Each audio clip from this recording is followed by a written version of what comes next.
안녕하십니까. 칼바르트 신학에서 위대한 열정 강도하겠습니다. 113강입니다. 지금 우리가 이 책에서 보고 있는 부분이 성령론입니다. 승리형 이렇게 돼 있어요. 교회에서도 성령에 대한 이야기는 상당히 많습니다. 성령 받아라, 성령의 은사, 저 집사는 혹은 저 권사는 성령이 충만한 것 같아. 이런 얘기도 종종 합니다. 또 어떤 교회 생활에서 어려움을 당하게 되면 성령을 받지 못해서 그래. 성령이 요즘 김 집사에게 함께하지 않은 것 같네. 뭐 이런 쉽사리 얘기합니다. 상당한 경우에는 그런 말들이 성령이 뭔지를 정확하게 알지 못하고 나오는 겁니다. 우리가 지금 계속 읽어가는 부분, 그 앞 112강에서도 반복돼서 강조된 이야기입니다. 인간의 정신, 이걸 성령과 혼동하는 겁니다.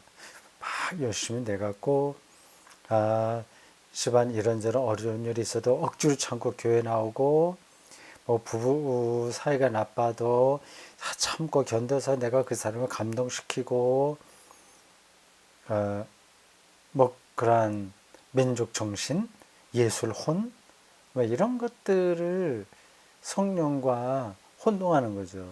우리에게 그러한 정신적인 능력이 있는 거를 부정할 필요가 없습니다. 또 곧 필요한 겁니다. 성령과의 조우 혹은 교감 가운데서 우리의 영혼이 살아나야죠. 근데 그건 구분을 해야 됩니다. 그걸 구분하지 않고 사용하는 경우가 많이 있어요. 그 구분하기도 쉽지 않습니다만, 그 구분을 하기 위해서 우리가 지금 신학 이런 공부를 하는 거죠. 그 성령이 우리가 지금 쭉 봐서 알 수 있듯이, 그리고 이 바르트만 얘기하는 게 아니라 지난 2000년 동안 성령에 대한 논의가 무지하게 많이 있었습니다. 그리고 그것은 어거스틴이 뭐라고 했다, 루터가 어떻게 얘기했다, 아, 바르트나 현대 모든 신학자들, 대표적으로 20세기 후반부에 있었던 몰트만과 파넨베르크, 20세기 전반기에는 그 바르트 신학이 주도했다면 같이 어울려서 불트만, 브룬너, 그 두루 그런 사람들 많이 있어요. 그 뒤로는 몰트만과 파넨베르크, 주로 이제 그 사람들 핵심입니다. 다른 주변에 여러 가지 신학 운동들과 위대한 신학자들이 있긴 있으나 세계적인 명성을 떨친 사람들은 손에 꼽는데, 20세기 후반엔 몰트만과 파넨베르크, 21세기에 조금 걸쳐 있긴 합니다. 그들이 성령에 대해서 많이 이야기했어요. 근데 그걸로 끝나지가 않습니다. 그러니까 하나님에 대해서 우리가 신앙의 선배들이 어떻게 이야기한 거를 배워서 알기는 하되 그것으로 다 끝나지 않는 것처럼 성령도 그와 같습니다. 그러니까 성령에 대한 기본적인 공부하지 않고 그냥 교회 생활에서 얻어 듣는 것들, 그리고 자기가 실존적으로 경험한 것들, 이런 데 이제 떨어지게 되면, 이제 성령과 자기 정신, 독일어로 가이스트라고 하는 거, 그하고 이제 혼동이 되는 거죠. 교회에서 가르치는 지도자들도 목사들이 주로 거기에 해당하는데 사실은 성령에 대해서 잘 모릅니다. 근데 이렇게 철저하게 공부를 하지 않았다는 거죠. 그렇게 하지 않아도 오랫동안 교회 생활 지도자로서 성실하게 감당하면 어느 정도는 압니다. 근데 전문가는 되지 못하죠. 비유적으로 말하자면 바둑하고 비슷한 겁니다. 아마추어 바둑인 거예요. 아마추어 바둑이라도 열심히 거기에 성실하게 잘 공부하면서 가게 되면 어느 정도 수준은 됩니다. 아예 그 성실하게 하지 않고 동네 바둑에 머무는 사람들도 있긴 있어요. 뭐 그러게 되면 뭐 바둑은 전혀 늘지 않습니다. 네, 점심 내기나 하고 뭐 한 점 이겼을 때 뭐 얼마 받냐 거의 그 돈 내기 비슷한 거 하고요. 그러니까 그들에게는 승리하는 것만이 목표라서 그 속임수를 많이 두는 거죠. 꼼수라고 합니다. 바둑에 꼼수가 많아요.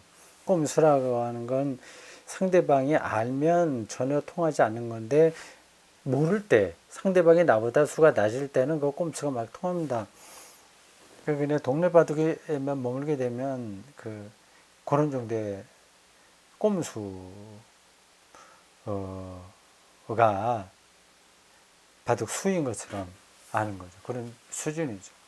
근데 성실하게 하는 아마추어들은 그래도 그거보다는 낫긴 하지만 전문가는 되지 못합니다. 목사들도 개인에 따라서 차이가 있긴 있는데 동네 바둑만 하는 정도 수준의 목사들도 있고 아마추어로서 성실하게 하는 그 정도의 신학적인 마인드, 신학하고 목회가 완전히 분리되는 건 아닙니다. 그러니까 그런 정도 수준에 있는 사람이 있고 프로 기사에 버금가는 정도의 아마추어 바둑 동호 회원이 있는 것처럼 목회에서도 그렇습니다. 얘기가 잠깐만 질질 늘어졌습니다. 미안합니다. 그러니까 성령에 대한 이해가 정확하지 않은 가운데서 서로 가르치고 배우고 하다 보니까 이게 뭐 산으로 가는지 뭐 바다로 가는지 모릅니다. 뭐 아주 심한 경우에는 무당들이 신접하는 거 뭐 그런 것처럼 성령을 이해하는 사람들도 제법 있죠. 그리고 자기가 독점할 것처럼 생각하기도 하죠.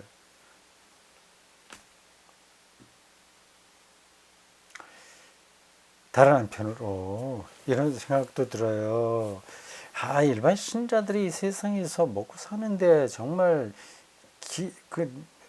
모든 것들을 쏟아내고 있는데 어떻게 신학 공부를 할 수 있어서 바르게 성령을 이해할 수 있냐 하는 겁니다. 사실 어려운 문제이긴 합니다.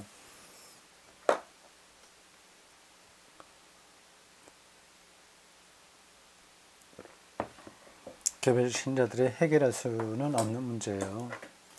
교단이나 노회나 이런 차원에서 방향을 잘 잡고 끌어가는 게 최선입니다.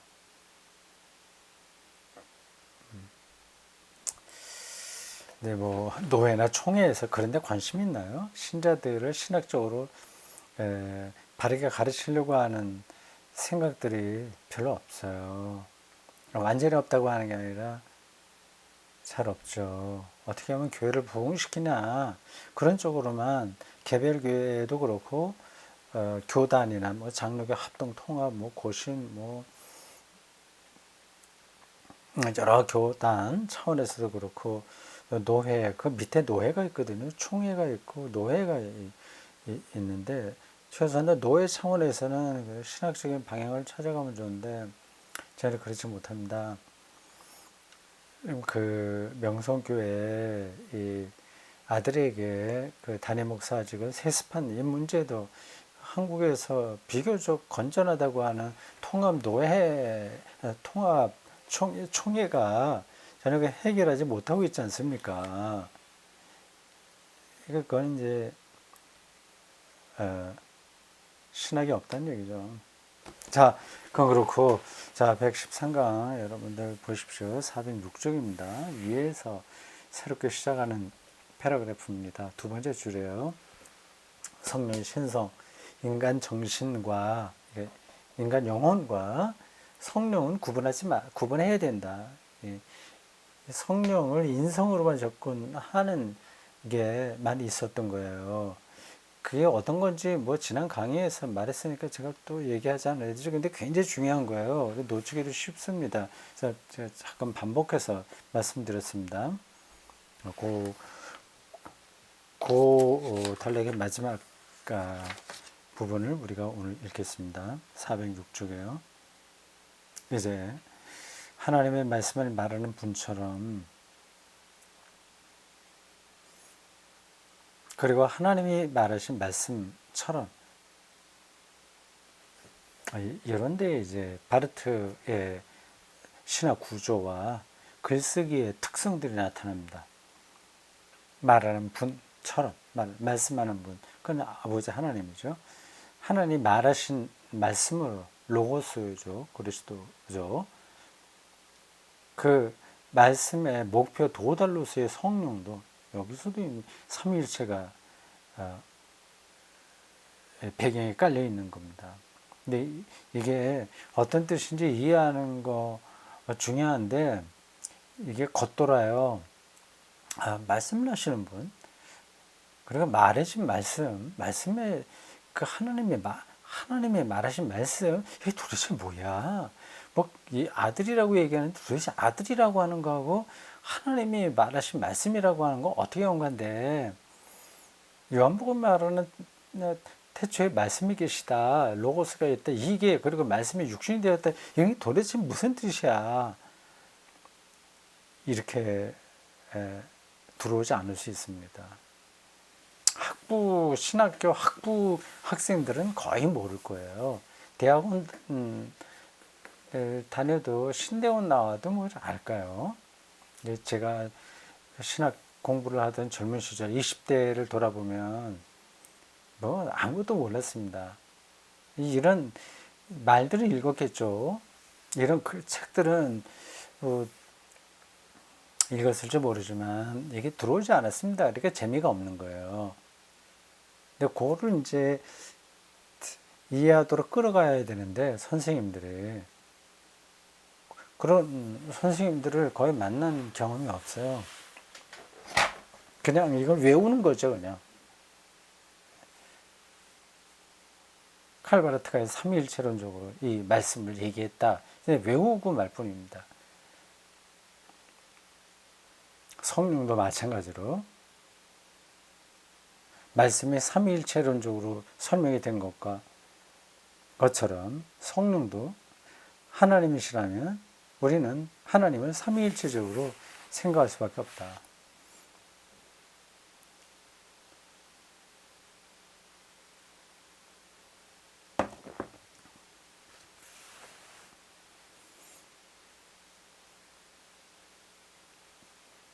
하나님은 우리에게 다음과 같이 행동하신다는 점에서 하나님이시다. 아버지께서 자신을 아들 안에서 성령을 통해 계시하신다.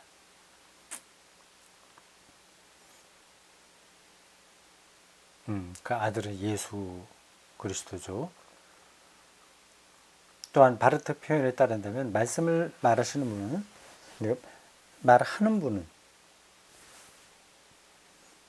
말하는 분은 그 말씀의 형태 안에서 우리에게 말을 건네시고, 말씀의 형태는 예수 그리스도죠. 그와 동시에 우리를 하나님의 말을 건네신 자, 그리고 그 말씀에 응답하는 자로 만드신다. 예수 그리스도를 통해서 말씀하시는 하나님이 우리에게 말을 거시는 겁니다. 그럼 이제 우리가 거기에 응답한다. 그 다음에 주도권은 그 말씀하시는 하나님에게 있는 거죠. 우리에게 있는 게 아니라. 그렇다면 성령에 대해서도 다음과 같이 말할 수 있다. 근데 성령도 하나님이니까 이렇게 말해야 된다는 겁니다.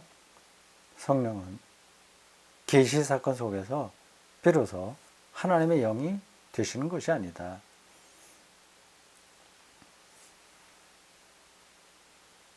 본래부터 하나님의 영이어야 하죠.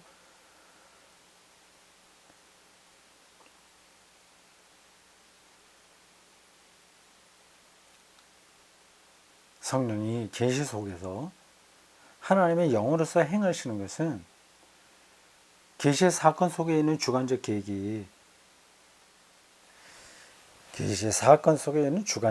계획이 또한 하나님 자신에 속하는 본래적인 것이기 때문이다. 앞에서도 나온 대로 주관적인 거하고 객관적인 거, 이게 서로 교차하고 서로 관련성이 있는 그 구도 속에서 설명을 하고 있어요. 이게 정신 바짝 차리지 않으면, 그리고 그 개념의 어떤 흐름 이런 것들을 날카롭게 이렇게 따라가지 않으면 이게 무슨 말인지 아무것도 남지가 않습니다. 계시사건 속에 있는 주관적 계획이 하나님 자신에 속하는 본래적인 것이기 때문이다. 만일 하나님이 피조물과의 관계를 통해서 비로소 하나님이 되신다면 그때는 하나님 자신이 하나의 피조물이거나 또는 피조물이 될 것이다.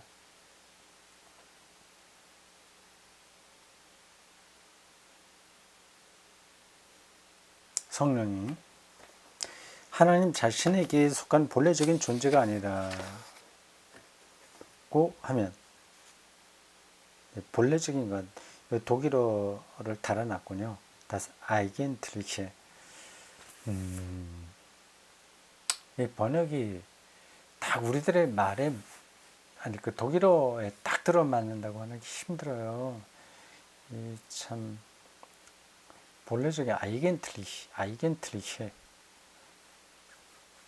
어쨌든 뭐 그런 정도로 지나갑시다. 이제 본래적이다, 원래 그것이다, 그런 정도로요.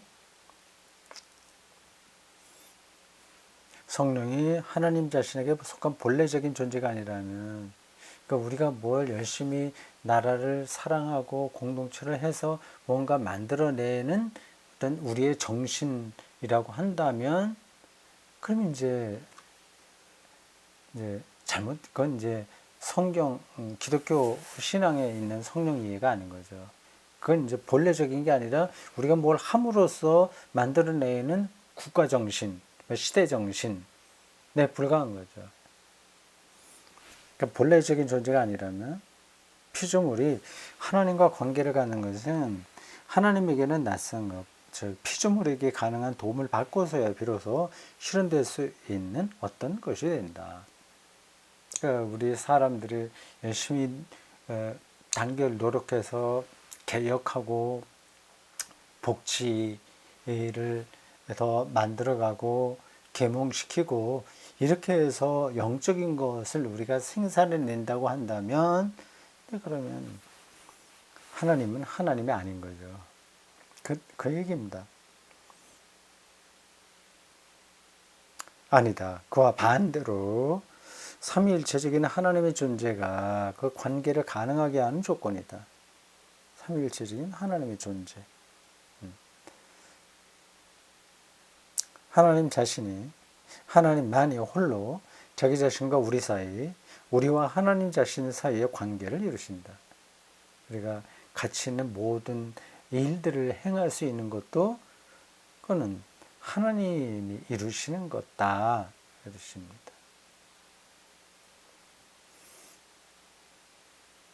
뭐 이런 표현들이 뻔하게 들릴 수도 있어요. 그렇지, 우리 늘 모든 게 다 하나님이 하신다고 믿지, 그렇게 생각하지 않습니까? 근데 우리가 말은 그렇게 하는데 실제로는 내가 한다 생각합니다. 목회도 목사들이 성령이 나를 이끌어갔다고 하지만 속으로는 자기가 한다고 생각합니다. 자기가 목회에 성공했다고 생각하는 거예요. 이건 결정적인 차이입니다. 그러니까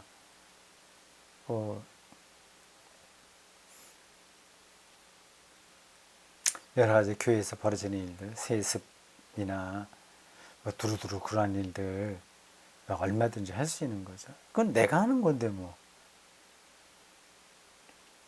우리가 하나님의 계시를 세 개의 계시들로 잘못 이해하지 않으려면, 여기 삼위일체가 아니라 각각 따로따로 이렇게 있으려면, 그렇게 되면 안 되는데, 그렇게 보지 않으려면 삼위일체를 근대적 개념과 의미, 이 근대주의에 대한 바르트의 비판이 여러 군데 나옵니다. 이 모더니즘, 지금 우리는 다 근대주의 정신으로 삽니다. 근대주의요. 계몽시키고 유토피아를 기다리고 우리가 구원을 만들어낼 수 있다는 낙관론, 이런 것들이 다 근대주의입니다. 종교의 억압으로부터 혹은 황제 정치적인 억압으로부터 자유를 얻는 그 에너지가 근대주의에 있던 거죠. 그건 뭐 좋은 거 아니겠습니까? 근데 그게 절대화되면 어떤 문제가 벌어지냐, 그런 것들을 이제 돌아보는 거죠. 근대적인 개념과 의미에서 세계의 주체적 위격들의 집단이라고 생각해서는 안 된다. 오히려 우리는 바르트가 말하는 것처럼 한 분이신 신적 주체의 세 가지 존재 방식들로 이해해야 한다. 마찬가지로 우리가 성령을 말씀의 계시 밖에 존재하는 또 다른 하나의 계시로 이해하지 않으려면, 또한 삼위일체에서도 마치 아버지가 상이한 두 아들들 혹은 말씀들을 낳는 것처럼 생각되어서는 안 된다. 그리스도 계시는 성령 계시가 서로 다른 두 아들처럼 생각해서는 안 된다. 그죠? 오히려 성령은 아버지 그리고 아들 사이의 관계를 이루는 신적 현실성으로 생각되어야 된다.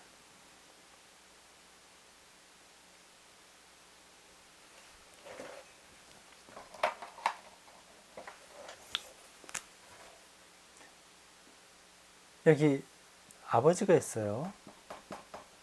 아버지가 이제 아들을 낳고 또 영을 낳는 두 아들, 이런 식이 아니라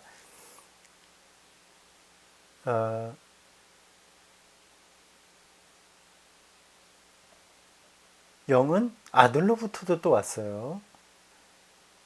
그러니까 아버지로부터 아들에게 왔어요. 오고, 이건 이렇게 표시하면 안 되고 서로 상호 간에 이런 관계 속에 일치가 된다. 그렇게 봐야 됩니다. 그래서 성령도 이런 성령 이렇게 되면 이제 종교적인 언어고 우리가 살아가는 세상은 세속적 언어이기 때문에 잘 연결이 안 돼요. 근데 이 신학자들이 얘기할 때 이 용어들은 세상에 있는 것들을 다 무시하고 하는 게 아닙니다. 인간 정신이에요. 영이라고 하면 인간에게도 영이 있잖아요. 또 그래 가이스트라고 하는. 근데 그걸로 이 세계가 지금 돌아가고 있습니다. 근데 그거를 마치 본래적인 하나님에게 있는 성령인 것처럼 착각하면 곤란하다고 하는 겁니다. 전달이 됐죠? 제가 그게 얼마나 이제 우리가 인식하고 경험하는 것에 확 들어오는지 약간 염려스러워서 자꾸만 제가 이렇게 그걸 반복해서 말씀드리는 거예요. 우리는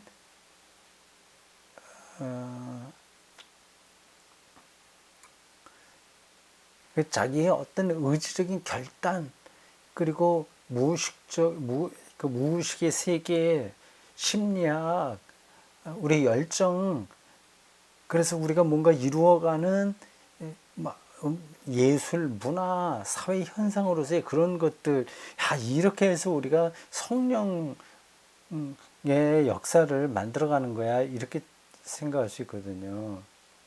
교회도 마찬가지입니다. 교회가 크게 부흥하면 그게 이제 성령이 하시는 일과 동일시 해버리는 경향이 있잖아요. 전혀 그렇지 않다고 하는 겁니다. 자, 그 얘기가 잠깐 빙빙 도는 것 같아요. 음.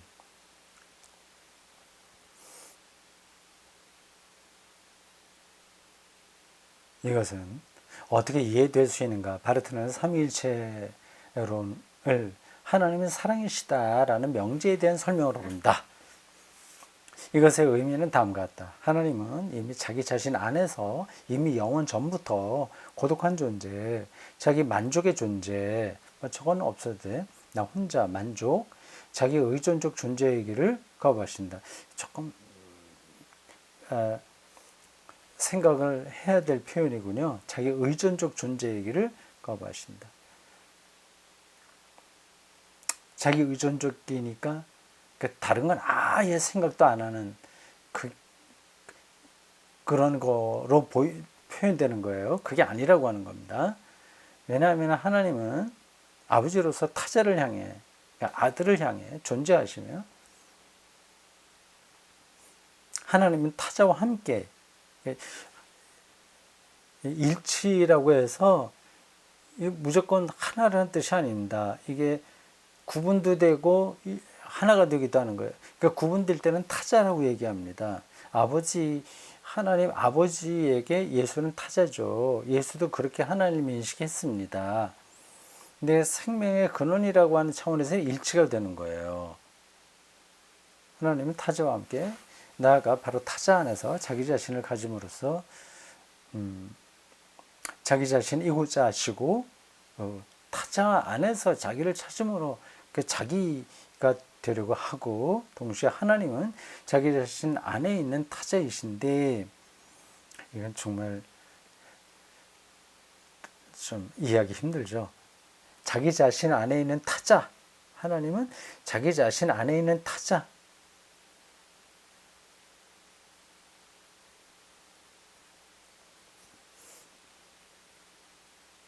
예수가 하나님 안에 있는 자기 타자죠. 자신은 하나님 안에 있는 타자. 그 타자 또한 그러나 하나님에 일치하여 자기 자신이 유리하는 원천이신 그분 없이는, 하나님 없이는 예수도 자기 자신을 가지려고 하지 않는다. 이와 같이 이쪽에서 저쪽 서로 저쪽에서 이쪽 운동 오가는 하나님의 존재 안에서 아버지와 아들은 성령을 산출한다. 그래서 산출하는데 나중에 생긴 게 아니라 아이엔트리키예요. 본래적인 거예요. 그러니까 어떻게 그러냐. 그건 예수가 2000년 전에 있었다고 한다면 시간적으로 차이가 있는데 뭐 그게 본래적인 것이라고 얘기하냐. 이런 걸 이해하려면 시간에 대한 이해를 바꿔야 됩니다. 우리는 연대기적으로만 세상을 이해해요. 그걸 극복해야 됩니다. 창조 138억 년 전에 빅뱅과 지금 우리와 그 숫자로 나타나는 130억 년이 무시될 수 있는 어떤 사태 안에 우리가 들어있다. 그게 느껴져야만 이런 말들이 설득력이 있는 겁니다. 죽음이 우리 안에 이미 들어와 있다. 앞으로 20년일지 30년 후일지 모르나 그러한 인식이 없으면 이런 말들은 말장난처럼 들립니다. 근데 그런 인식이라고 하는 게 뭐 아무 근거 없이 형편없는 게 아니라 이미 수많은 철학자들이 다 이야기한 것들입니다. 물리학도 사실은 그렇게 말할 수 있는 거예요. 시간이 상대적이잖아요. 반드시 그렇게만 흘러가는 게 아니잖아요. 성령은 고독한 존재의 거울이며 사랑의 법과 현실이다. 그러나 사랑은 하나님보다 위에 있는 어떤 것이 아니다. 왜냐하면 사랑의 법과 현실은 하나님 자신이기 때문이다. 읽다 보면 그 개념 하나하나가 다 이게 뭐지? 이렇게 걸리기 때문에 자꾸 설명하고 싶은 유혹이 들어요. 그럼 뭐 그렇지 없으니까 넘어가겠습니다. 화해에서 우리가 만나고 화해로부터 뒤로 바라보면 이미 창조에서 우리와 만나는 그 사랑은 예수 그리스도를 통해서 하나님과 화해하고 죄와 죽음이 극복되는 그런 데서 바라보면 창조에서 우리가 만나는 그 사랑, 그게 보이고 하나님이 먼저 자기 자신 안에서 사랑이시기 때문에 참된 사랑이다. 그런 뜻입니다. 사랑이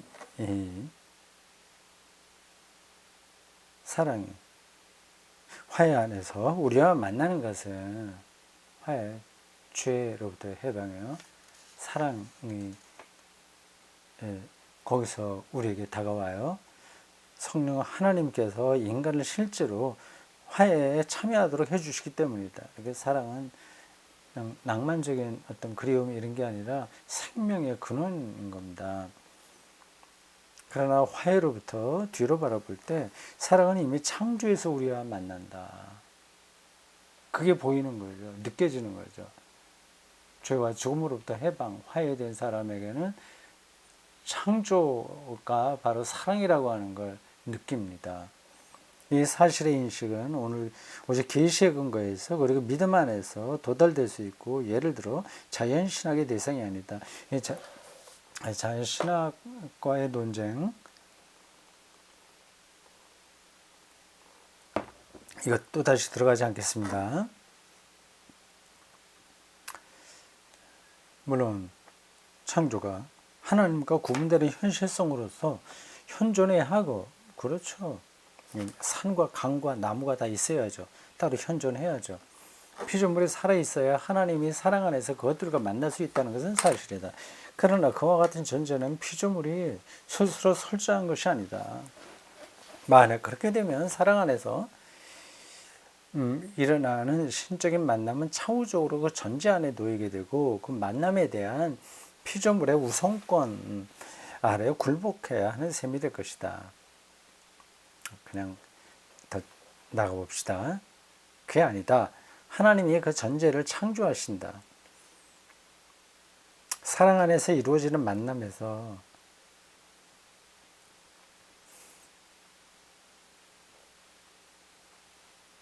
사랑, 생명의 능력, 이렇게 이해하시면 됩니다. 만남에서 하나님은 그 전제를 자기 자신 그리고 자신의 행동에 적용하신다. 따라서 그 전제는 오직 그것으로부터 뒤로 전망될 수 있을 뿐이다. 하나님은 피조물을 다음과 같은 방식으로 하나님 자신에게 전제하신다. 앞에 놓는다는 거죠. 이 현실 있잖아요. 현존하는 것들. 어떻게 하시냐, 이렇게 말합니다. 피조물은, 세계에 있는 모든 것들 다 피조물입니다. 자신의 고유한 현실성에서 각각 고유성이 있어요. 나무는 나무의 성질이 있고, 사람 성질이 있고, 각각 모든 사물들은, 피조물들은 고유한 현실성에 있어요. 시간과 공간 안에 그렇게 자리하고 있습니다. 시초부터 하나님의 긍정하고 그 존재를 허락하신 것이다. 빛이여 있으라. 빛의 고유성을 갖고 존재하는 겁니다. 이것이 말씀을 통한 창조다. 그와 함께 하나님께서는 피조물에게 그것을 고유한 생명도 주시고 보존하신다. 우리가 이렇게 먹고 마시고 살 수 있는 게 이게 보존되는 거죠. 이것은 창조의 영이신 성령의 활동이다. 성령은 창조의 영으로서, 승리의 영이라고 그랬는데 또 창조의 영, 진리의 영, 화해의 영 다 이런 붙일 수 있어요. 창조의 영으로서 소위 창조된 영과 동시되어서는 안 된다. 창조된 영은 인간의 영혼이죠. 하나님의 형상, 몸은 흙에서 왔지만 우리의 영은 하나님에게서 왔다. 그런 말들과 연관되는 표현입니다. 성령은 창조주와 피조물이 혼합되고 심지어 그 자리가 바뀔 수도 있는 어떤 범신론의 원리가 아니다. 성령은 하나님이시다. 신성. 네, 신성.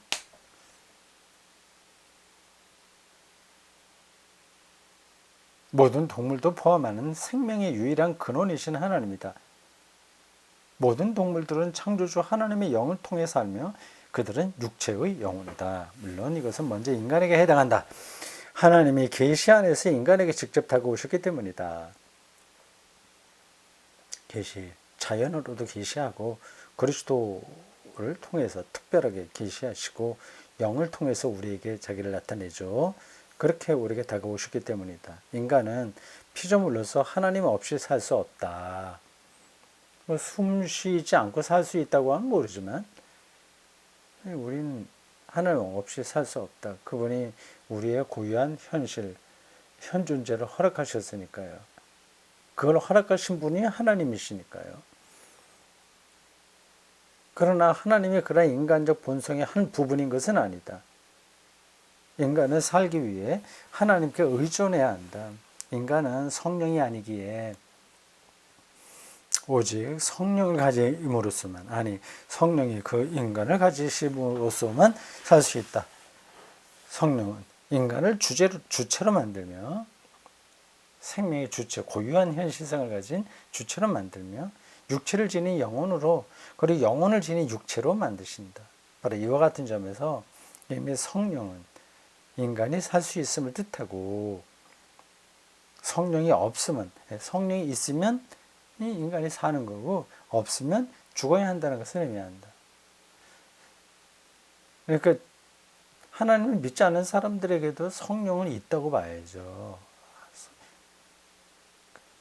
그러니까 당장 죽으니까 없으면 숨을 쉬잖아요. 그러면 성령이 있는 거죠. 근데 그게 우리가 숨 쉬고 사는 것만으로 사는 거냐? 그건 아니죠. 하나님의 통치에 열려있는 계시를 받아들이는 거기에 생명의 더 근원적인 게 있지 않겠습니까? 성령을 아주 일부분적으로 나타나는 것만 경험하고 사는 사람이 있고 전체적으로 경험하고 사는 사람들이 있죠. 이제 기독교인이 그 후자에 속합니다. 피조물은 살기 위해 창조주를 필요로 한다. 다시 말해 창조주와의 관계를 필요로 한다. 그러나 피조물은 그 관계를 창조할 수 없다. 하나님의 피조물 가운데 직접 하나님이 우리 피조물에게 직접 현재하심으로써 그 관계를 창조한다. 자유로우신 하나님께서는 피조물 가운데 현재하실 수 있으며 그 관계를 창조하고 그럼으로써 피조물의 생명이 되실 수 있다. 이와 같은 자유 안에 계신 하나님, 바로 그분이 하나님의 영이시다. 이 표현은 참 꼭 기억해 둬야 되겠어요. 이런 자유, 우리 피조물에게 현재함으로써 살게 하는 우리의 의존적으로가 아니라 자유롭게 그렇게 하시는 분, 그러니까 자유 안에 계신 그 하나님, 생명을 주기도 하고 거둬가기도 하는 그 하나님, 바로 그분이 하나님의 영이시다.